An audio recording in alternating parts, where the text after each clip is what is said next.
50 years బర్త్డేలో ఇలాంటి celebration అనేది first time. నువ్వు యాక్చువల్గా మొన్న వచ్చేసి ఉన్నట్టయితే నీతో పాటు ఇక్కడే చేసుకునే వాళ్ళం. ఇప్పుడు నువ్వు పంపించిన గిఫ్ట్స్ కానీ, నువ్వు పంపించిన వీడియో కానీ, నువ్వు నువ్వు మా దగ్గర ఉన్నట్టుగానే ఫీల్ అవుతున్నాను నేను.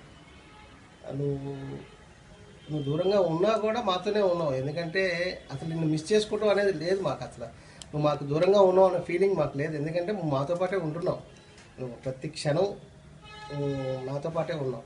ప్రతి నిమిషం చిన్నప్పటి నుంచి ఇప్పటిదాకా ఫస్ట్ నీ నోటి నుంచి వచ్చే డైలాగే డాడ్. అమ్మ అనేదానికంటే ముందు నీ నోటి నుంచి వచ్చేది డాడ్. అదే నాకు హ్యాపీ, నీకు కూడా హ్యాపీగా ఉంటుందన్న సంగతి నాకు తెలుసు. చాలా చాలా చాలా థ్యాంక్స్ అమ్మ.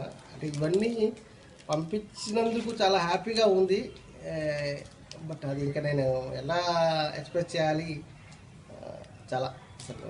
ఓకే, థ్యాంక్ యూ అమ్మా.